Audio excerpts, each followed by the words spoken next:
Isasampa ng Panginoon si Elias sa langit sa pamamagitan ng isang ipo-ipo, na si Elias ay yumaong kasama ni Eliseo mula sa Gilgal. At sinabi ni Elias kay Eliseo, maghintay ka rito, sapagkat sinugo ako ng Panginoon. At sinabi ni Eliseo, buhay ang Panginoon, at buhay ang iyong kaluluwa, hindi kita iiwan. At silang dalawa ay nagsyaon.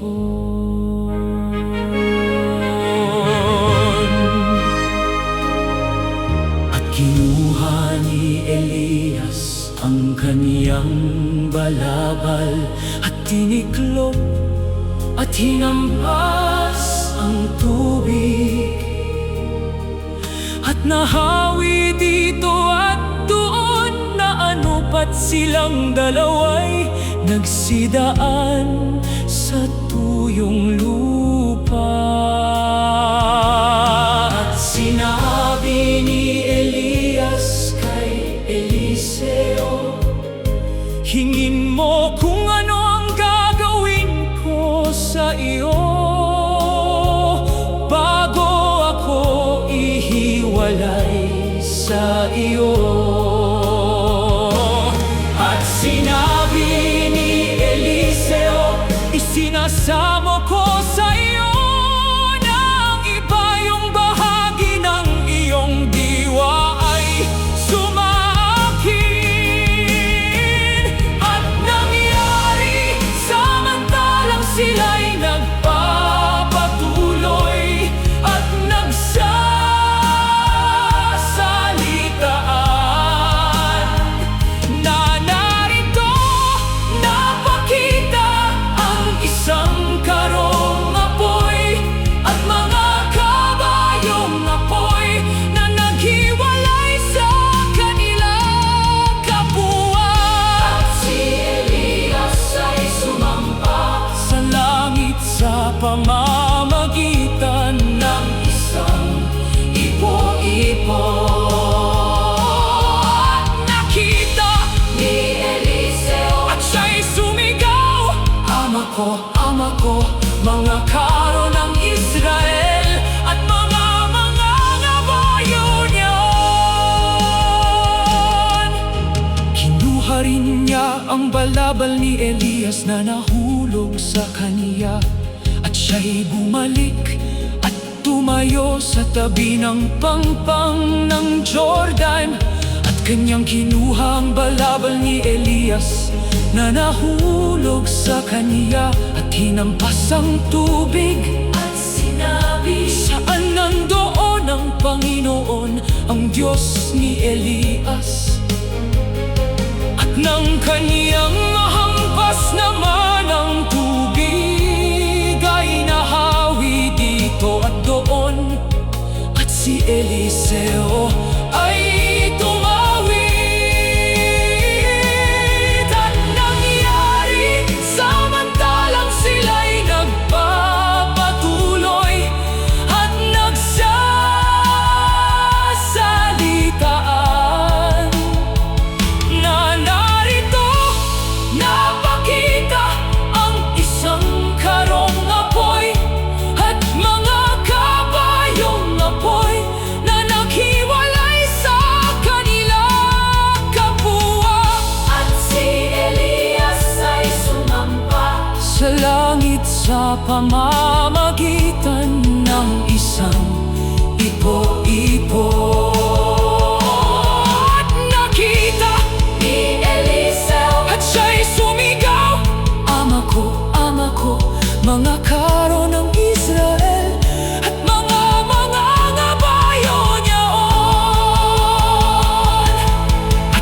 Nakita siya ng mga anak ng mga propeta na nangasa Jericho sa tapat niya. Ay kanilang sinabi, ang diwa ni Elias ay sumasa kay Eliseo.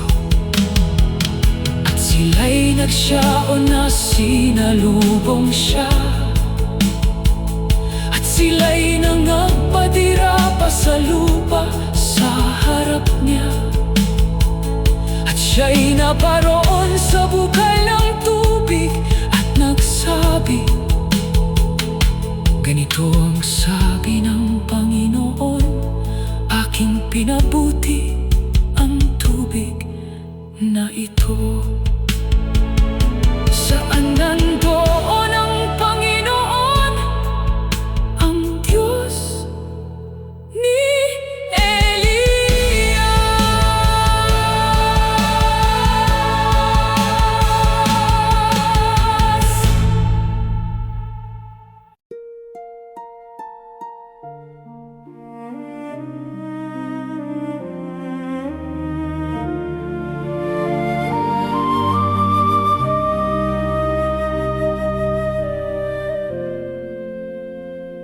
Sinaaman nga na punong kawal ng hukbo ng hari sa Syria ay dakilang lalaki sa kaniyang Panginoon, sapagkat sa pamamagitan niya'y nagbigay ang Panginoon ng pagtatagumpay sa Syria.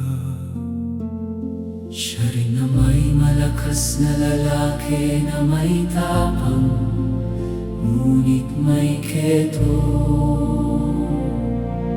At sinabi ng dalagita sa kaniyang babaeng Panginoon, manunawa ang aking Panginoon ay humarap sa propeta na nasa Samaria. Kung magkagayo'y pagagalingin niya siya.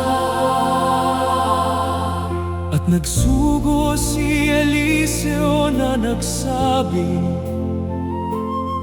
paparituhin mo siya sa akin, at kaniyang malalaman na may isang propeta sa Israel. At si Eliseo ay nagsugo ng sugo sa kanya na nagsasabi,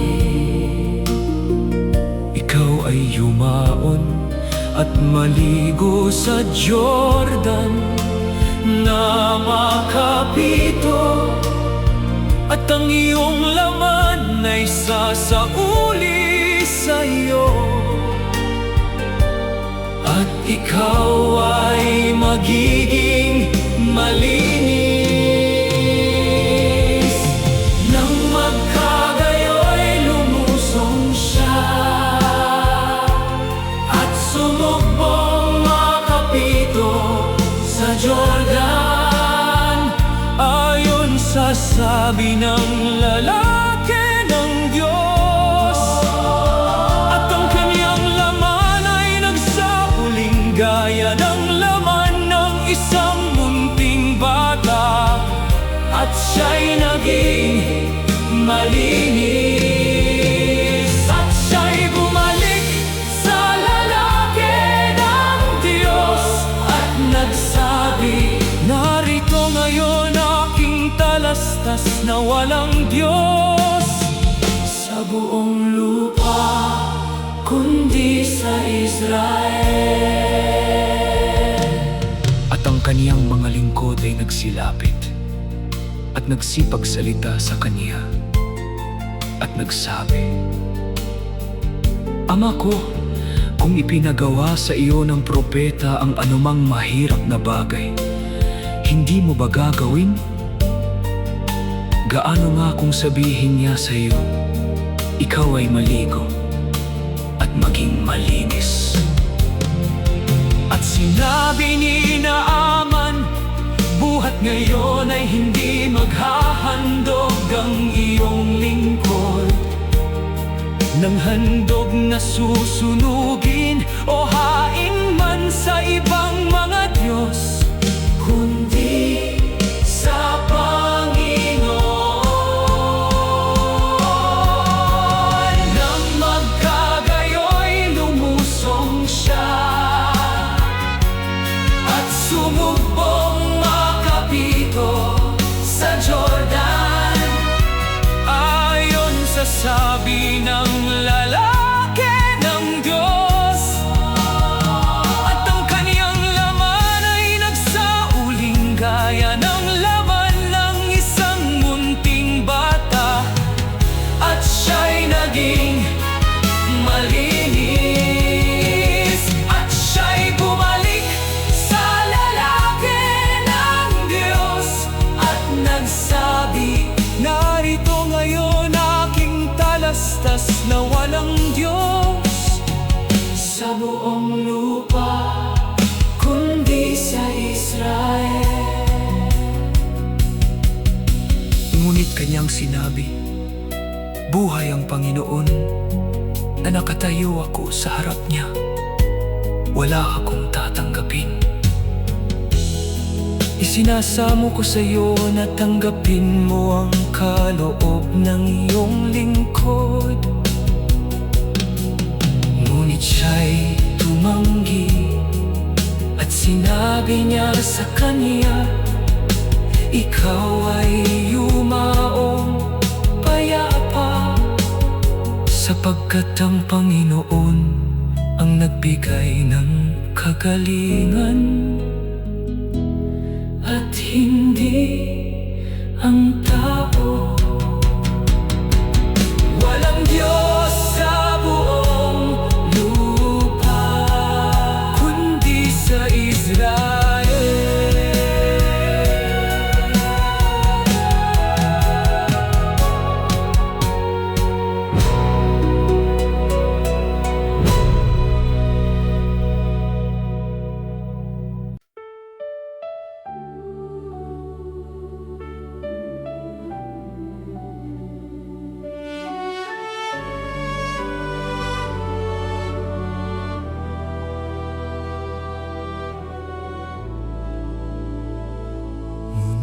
Kinuha ni Josaba na anak na babae ng Haring Joram, si Joas na anak ni Ochozias, at kinuhang lihim siya sa gitna ng mga anak ng hari siya at ang kaniyang yaya. At kanyang ikinubli siya na anop at siya'y hindi napatay, at siya'y nakakubling kasama niya sa bahay ng Panginoon na 6 na taon. At si Atalia ay naghari sa lupain.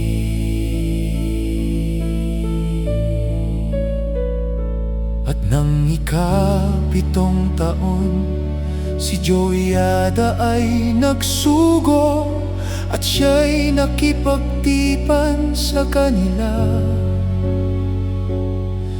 At pinasumpa sila sa bahay ng Panginoon, at ipinakita sa kanila ang anak ng hari. At ang bantay ay tumayo, bawat isa'y may kanyang mga sandata sa kanyang kamay, sa siping ng dambana at ng bahay, sa siping ng hari, sa palibot.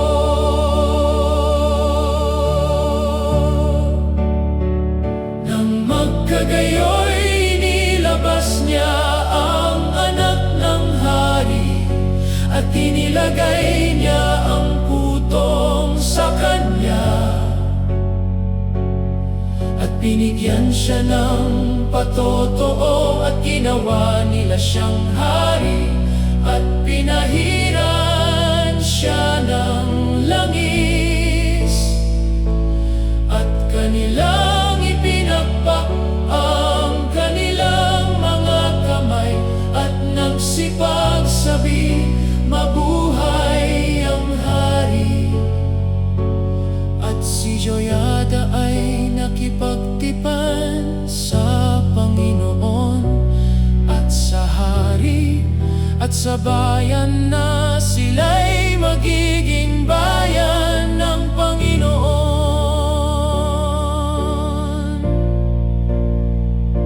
At ang buong bayan ng lupain ay naparoon sa bahay ni Baal at ibinagsak ang kanyang mga dambana at ang kaniyang mga larawan ay pinagputol-putol nilang mainam. At ang saserdote ay naghalal ng mga katiwala sa bahay ng Panginoon at kanilang ibinaba ang hari mula sa bahay ng Panginoon. At siya'y naupo sa luklukan ng mga hari. Nang magkagayoy, inilabas niya ang anak ng hari at inilagay na ang putong sa kaniya. Binigyan siya ng patotoo at ginawa nila siyang hari at pinahiran siya ng langis at kanilang ipinakpak ang kanilang mga kamay at nagsipagsabi, mabuhay ang hari. At si Joyada ay nakipagtipan sa Panginoon at sa hari at sa bayan na sila'y magiging bayan ng Panginoon.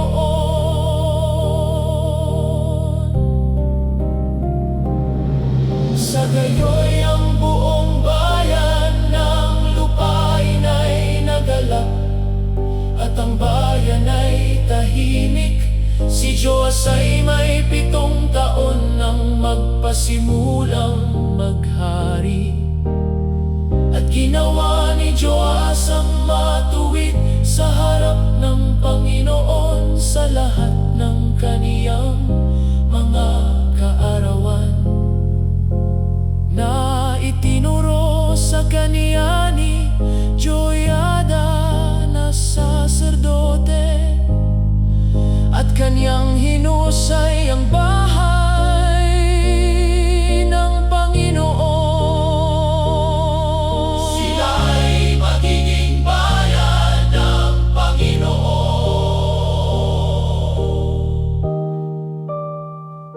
Sila'y magiging bayan ng Panginoon.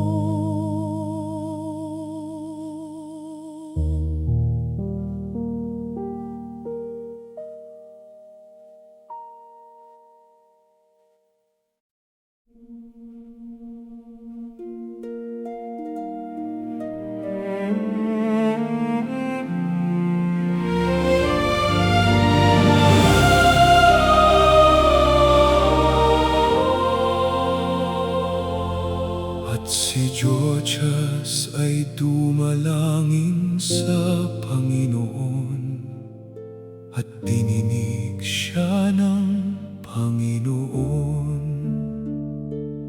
sapagkat nakita niya ang kapighatian ng Israel.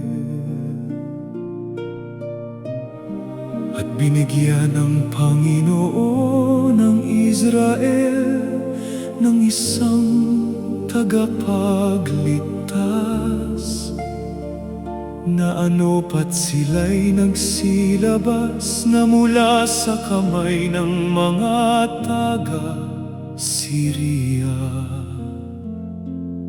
At ang mga anak ni Israel ay nagsitahan sa kanilang mga tolda gaya ng dati.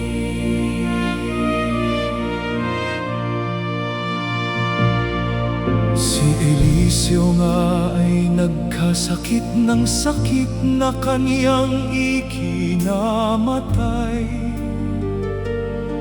At binaba siya at iniyakan siya ni Joas na hari sa Israel. At nagsabi, Ama ko, ang mga karo ng Israel at ang mga nangangabayo niyaon. At sinabi ni Eliseo sa kanya, kumuha ka ng busog at mga pana. At siya'y kumuha ng busog at mga pana. Inilagay ni Eliseo ang kaniyang mga kamay sa mga kamay ng hari. At kaniyang sinabi, buksan mo ang dungawan sa dakong silanganan. At binuksan niya. Nang magkagayoy, sinabi ni Eliseo, magpahilagpos ka.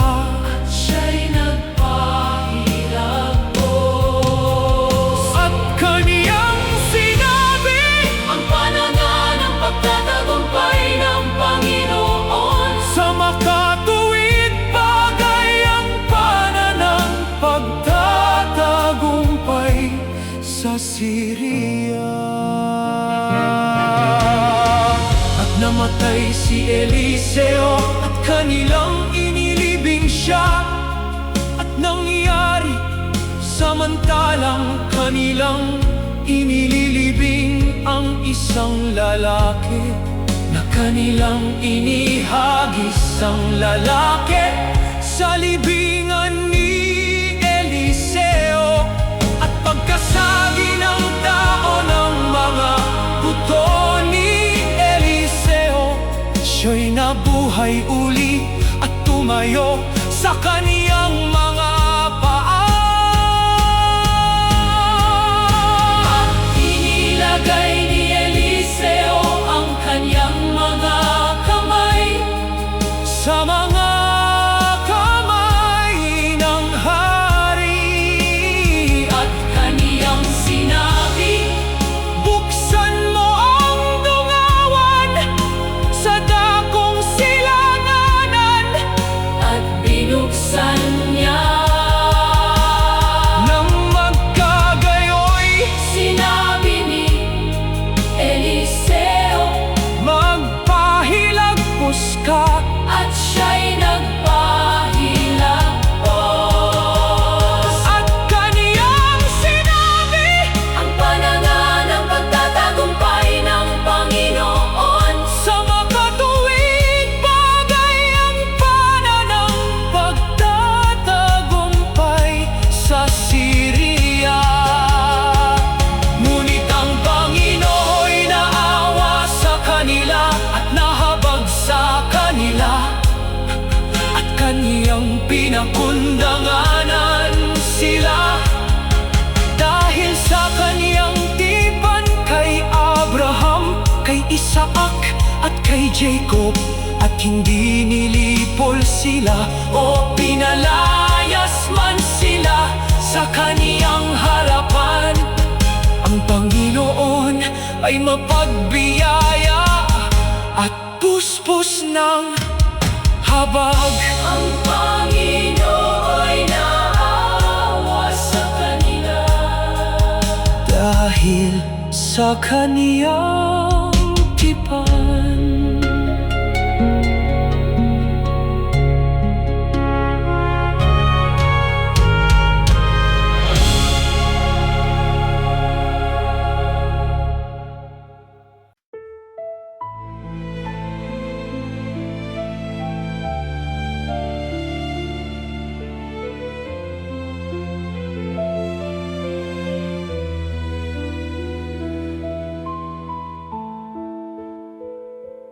At nagkagayon sapagkat ang mga anak ni Israel ay nangagkasala laban sa Panginoon nilang Diyos, na siyang nagahon sa kanila mula sa lupain ng Egipto, mula sa kamay ni Faraon na hari sa Egipto.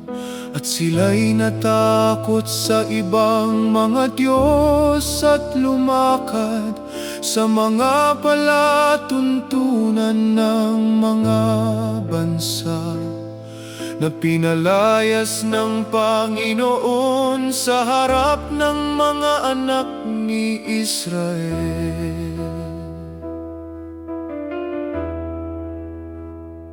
Gayon may tumutol ang Panginoon sa Israel at sa Juda sa pamamagitan ng bawat propeta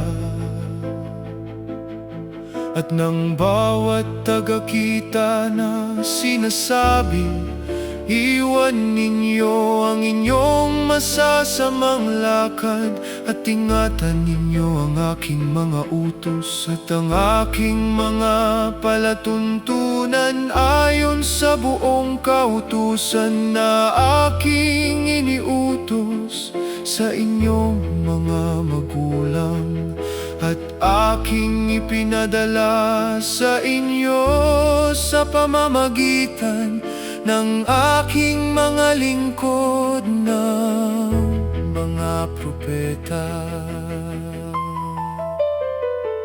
Kayo'y huwag mangkatakot sa ibang mga Diyos o nagsisiyukod man sa kanila, kundi ang Panginoon na nagahon sa inyo mula sa lupain ng Egipto, na may dakilang kapangyarihan at may unat na kamay. Siya ninyong katatakutan at sa Kanya kayo magsisiyukod. Sa Panginoon ninyong Diyos ay mga tatakot kayo, at Kanyang ililigtas kayo sa kamay ng inyong mga kaaway. Gayon may hindi nila dininig, kundi kanilang pinatigas ang kanilang ulo, na gaya ng ulo ng kanilang mga magulang na hindi nagsisampalataya sa Panginoon nilang Diyos, at kanilang itinakwil ang kaniyang mga palatuntunan at ang kaniyang tipan na kaniyang itinipan sa kanilang mga magulang. Kayo'y huwag mangkatakot sa ibang mga Diyos o nagsisiyukod man sa kanila, kundi ang Panginoon na nagahon sa inyo mula sa lupain ng Egipto, na may dakilang kapangyarihan at may unat na kamay. Siya ninyong katatakutan at sa Kanya kayo magsisiyukod. Sa Panginoon ninyong Diyos ay mga tatakot kayo, at Kanyang ililigtas kayo sa kamay ng inyong mga kaaway. at ang tipan na aking ipinakipagtipan sa inyo. Huwag ninyong kalilimutan, ni mga tatakot man kayo sa ibang mga Diyos, ngunit sa Panginoon ninyong Diyos ay mga tatakot kayo, at Kanyang ililigtas kayo sa kamay ng lahat ninyong mga kaaway. Siya ninyong katatakutan, at sa Kanya kayo magsisiyukod. Sa Panginoon ninyong Diyos ay mga tatakot kayo. Sa Panginoon ninyong Diyos ay mga tatakot.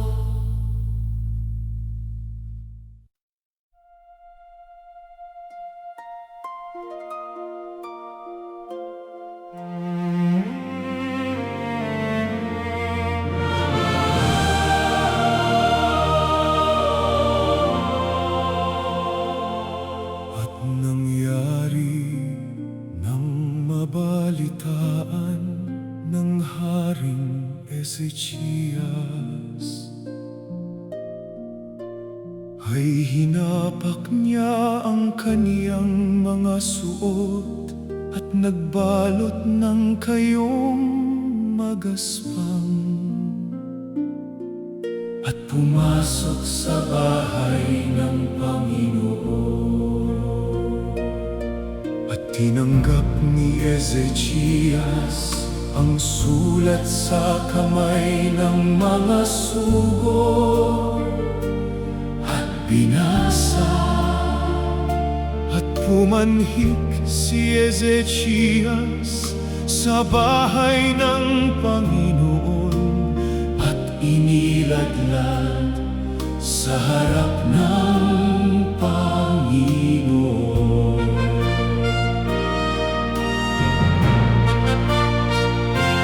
At si Ezechias ay dumalangin sa harap ng Panginoon, at nagsabi, O Panginoon, na Diyos ng Israel na nauupo sa mga kerubin, Ikaw ang Diyos, Ikaw lamang sa lahat ng kaharian sa lupa. Ikaw ang lumikha ng langit at lupa. Ikiling mo ang iyong pakinig, O Panginoon, at iyong dinggin.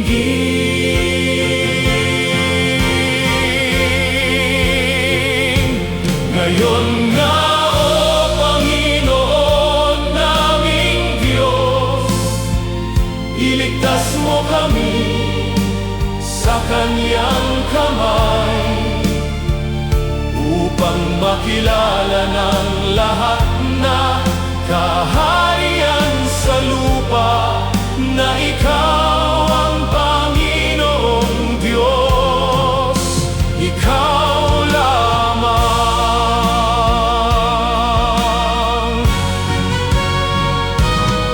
At nagsugo si Isaias kay Ezechias na nagsasabi, ganito ang sabi ng Panginoon, yamang ikaw ay dumalangin sa aking laban kay Sennacherib na hari sa Assyria. Dininig kita.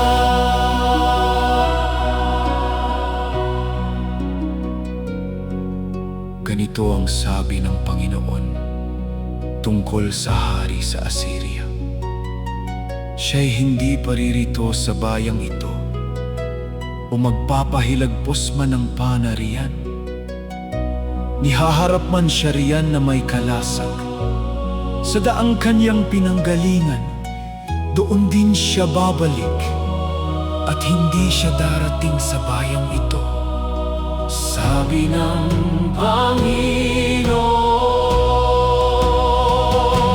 ngayon na, O Panginoon naming Diyos, iligtas mo kami sa Kanyang kamay, upang makilala ng lahat na kaharian sa lupa, na Ikaw ang Panginoong Diyos, Ikaw lamang.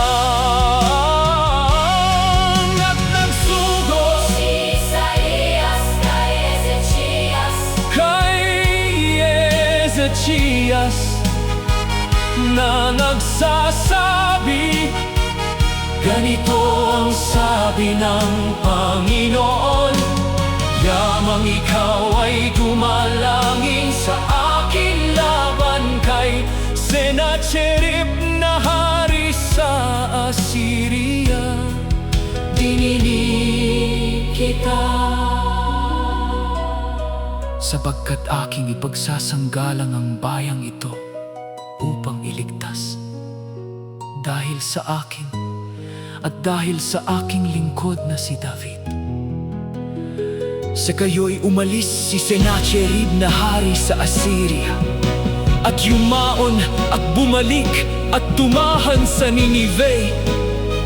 Iniligtas ng Panginoon ang Jerusalem mula sa kamay ng kaniyang mga kaaway. Ikaw ang Panginoong Diyos, Ikaw lamang.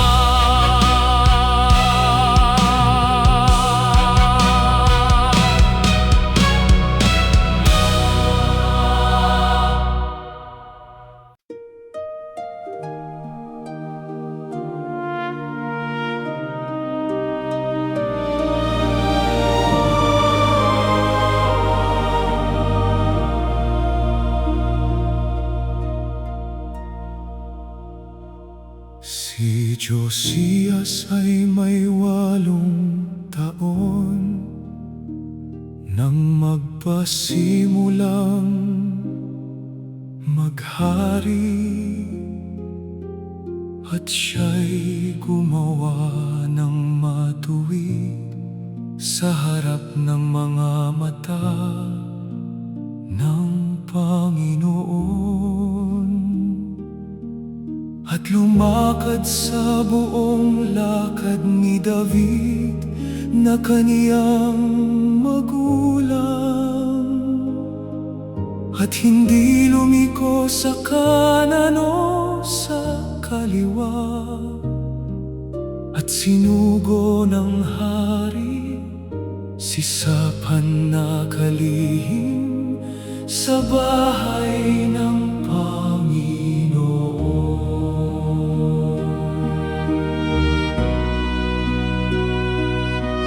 si Hilcias na dakilang saserdote ay nagsabi kay Sapan na kalihim,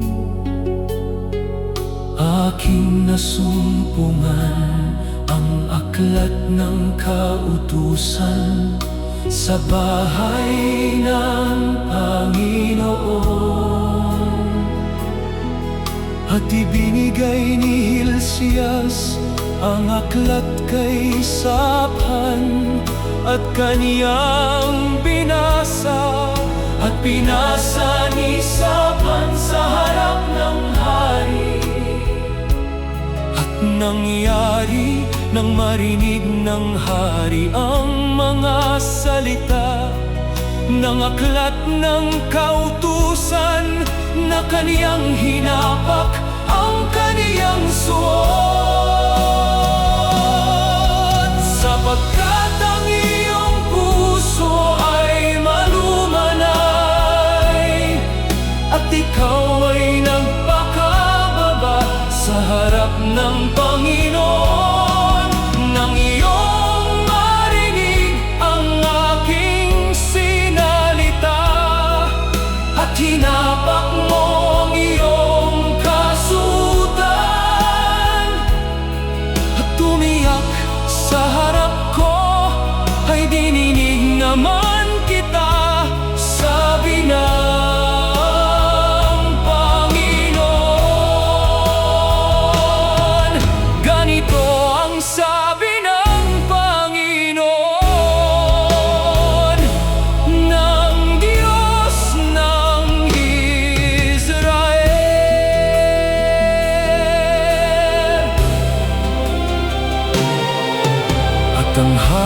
siya'y nagutos na sinasabi, kayo'y magsiyaon, isangguni ninyo sa Panginoon ako, at ang bayan at ang buong Juda, tungkol sa mga salita ng aklat na ito na nasumpungan. At sila'y nagsipa roon kay Hulda na propetisa, at sila'y nakipagsanggunian sa kaniya,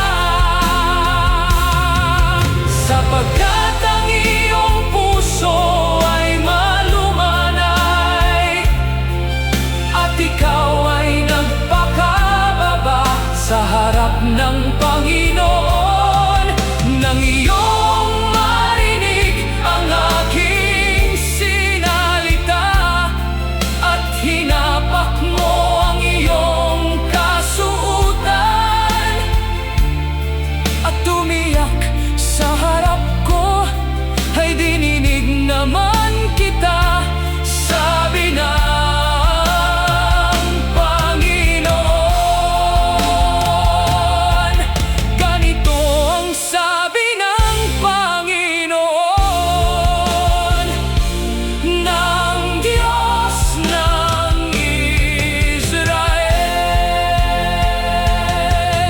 At nakatayo ang hari sa siping ng haligi, at nakipagtipan sa harap ng Panginoon, Nasusunod sa Panginoon, at iingatan ang kanyang mga utos, at ang kanyang mga patotoo, at ang kanyang mga palatuntunan ng buong puso at ng buong kaluluwa, upang isagawa ang mga salita ng tipang ito na nasusulat sa aklat na ito, at ang buong bayan